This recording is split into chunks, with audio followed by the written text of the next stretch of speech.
Hello friends, welcome to your channel catalyst Soni and this is Soni Singh. Friends, exam का season जो है आ चुका है और एग्ज़ाम में क्या पढ़ना है क्या नहीं पढ़ना है ये आपके मन में उठता रहता है। तो आज मैं आप लोग के लिए जो वीडियो लेकर के आई हूँ कि कौन कौन से ऐसे क्वेश्चंस हैं जो कि रिपीटेड रहते ही रहते हैं, उसमें आप बोल सकते हैं कि कुछ चेंज नहीं होता है। जो बोलते हैं ना कुछ क्वेश्चन जो 100% आना है, वो सारे जो है क्वेश्चन का टॉपिक मैं आपको बताऊंगी, पॉइंट बताऊंगी, कौन से क्वेश्चन रहते हैं वो बताऊंगी। सो फ्रेंड्स, अगर आप हमारे चैनल पर नए हैं तो चैनल को सब्सक्राइब कर लीजिए, बेल आइकन को हिट कर दीजिए। बीएड फर्स्ट ईयर का क्लास 4 बजे हमारे चैनल पर कंडक्ट करवाया जाता है एंड साथ ही साथ हम आपको पेड क्लास भी प्रोवाइड करते हैं। यूपी बीएड एंट्रेंस का पेड क्लास हम लाने वाले हैं, तो जल्द से जल्द आप रजिस्ट्रेशन करवा लीजिए। चलिए बात करते हैं। देखिए आप यहाँ पे अपना हेडिंग देख सकते हैं, repeated questions in BEd exam. सबसे पहले जो मोस्ट इम्पॉर्टेंट हमारा जो पेपर 1 होता है, चाइल्डहुड, चाहे उसको आप BD 1 बोलिए या फिर बहुत जगह पे CC 1 रहता है, कोर्स 1 करके। तो ये इसमें कौन सा आता है? तो देखिए इसमें रिपीटेड जो टॉपिक से क्वेश्चन रहेगा वो रहता है ग्रोथ, कि जिसको हम हिंदी में मैं लिख रही हूँ, स्टूडेंट हमारे पास हिंदी में है इसलिए वृद्धि और विकास। इससे कैसा क्वेश्चन रहता है? सबसे पहले तो इसके डेफिनेशन को करना है आपको। वृद्धि से आप क्या समझते हो, विकास से आप क्या समझते हो, दोनों में अंतर क्या है, विकास के सिद्धांत। ये 4 क्वेश्चन, इस एक टॉपिक से 4 ही क्वेश्चन रिपीट हो सकता है फ्रेंड्स, और ये रहता ही रहता है। मीन्स मैं बोलूँ तो दी मोस्ट रिपीटेड क्वेश्चन ये है और ये क्वेश्चन रहेगा ही रहेगा, तो ये आपको करना है।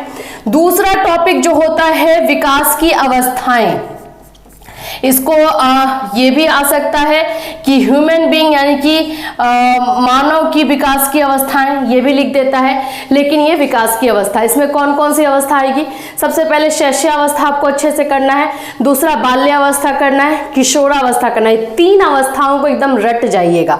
इन तीनों में से 1 या 2, मैं 1 ही नहीं बोल रही, 2 भी जो है वो आता है और वो लॉन्ग में आ सकता है, लॉन्ग शॉर्ट सब मिला करके। इसलिए ये बहुत इंपॉर्टेंट है, इसी पे जो है पूरा चाइल्डहुड टिका हुआ है अगर हम बोले तो इसको अच्छे से कीजिएगा। तीसरा जो क्वेश्चन रहता है वो सिद्धांत से रहता है। कौन कौन से सिद्धांत आपको करने हैं तो वो मैं बता दूं, तो आपको पाइगेट की थ्योरी करनी है, पियाजे का सिद्धांत जो संज्ञानात्मक विकास होता है, एरिक्सन का सिद्धांत करना है, कोलबर्ग का सिद्धांत करना है, वाइगोस्की का। इन 4 सिद्धांत को करके जाइएगा, इनमें से 1 या 2 रहेगा ही रहेगा। एरिक्सन एंड पियाजे ये 2 ज्यादा आता है, अदरवाइज कोलबर्ग भी नैतिक विकास के लिए है तो वो भी आता है, लेकिन ये 4 सिद्धांत आपको करके जाना है। तो ये 3 जो है मैं आपको बता रही हूं जो कि आपको चाइल्डहुड से ऐसा क्वेश्चन है, ऐसा टॉपिक है जो कि आपको एग्जाम में रहेगा ही रहेगा, सो आपको करना है। दूसरा आइए हम बात कर लेते हैं कंटेम्प्रेरी का। तो कंटेम्प्रेरी का मतलब ही क्या होता है? कंटेम्प्रेरी का मतलब आपका होता है कि आप कंटेम्प्रेरी इंडियन एजुकेशन करके दिया हुआ रहता है, ये पेपर 2 है। तो इसमें क्या रहेगा आपका?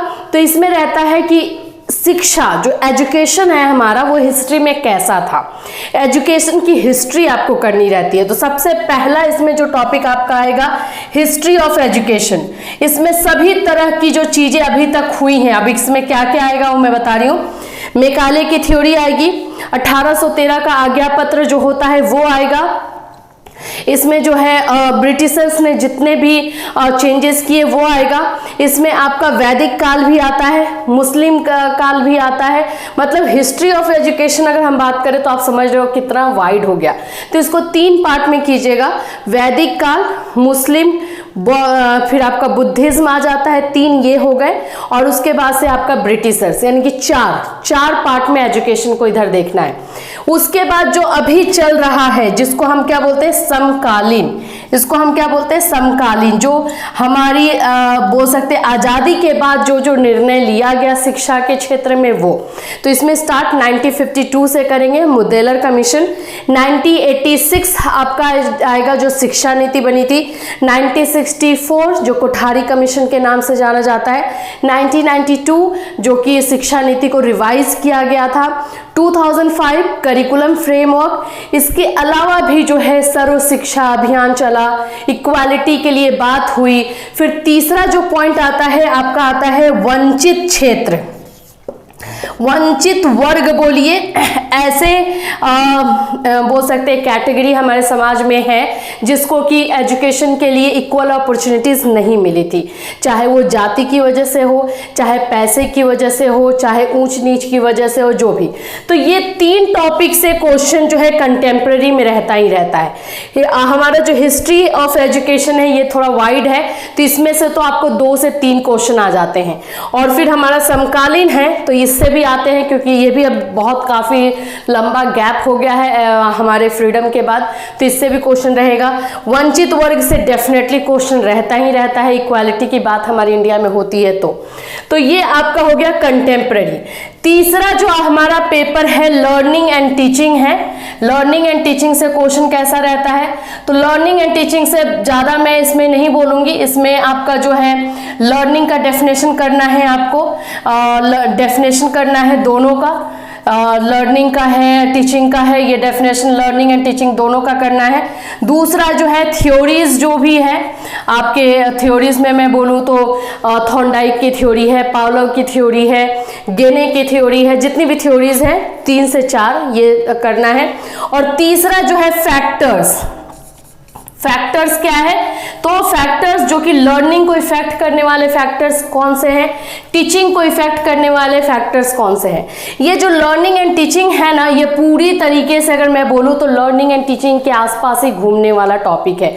लर्निंग किसे कहते हैं, मतलब अधिगम से क्या समझते हैं, अधिगम को प्रभावित करने वाले कारक कौन से हैं, अधिगम की विशेषता क्या है, शिक्षण से आप क्या समझते हैं, शिक्षण की विशेषता क्या है, शिक्षण को प्रभावित करने वाले कारक क्या है, टीचर्स का रोल क्या होता है, लर्नर का रोल क्या होता है, इस तरह का क्वेश्चन रहता है। तो ये लर्निंग एंड टीचिंग का हो। ये मैं जितने भी टॉपिक दे रही हूँ, ये तीनों पेपर का जो तीनों 80 मार्क्स का आता है, ये तीनों पेपर का जो है ये जो टॉपिक आज आपको मिला है ये 100% आने वाला टॉपिक है।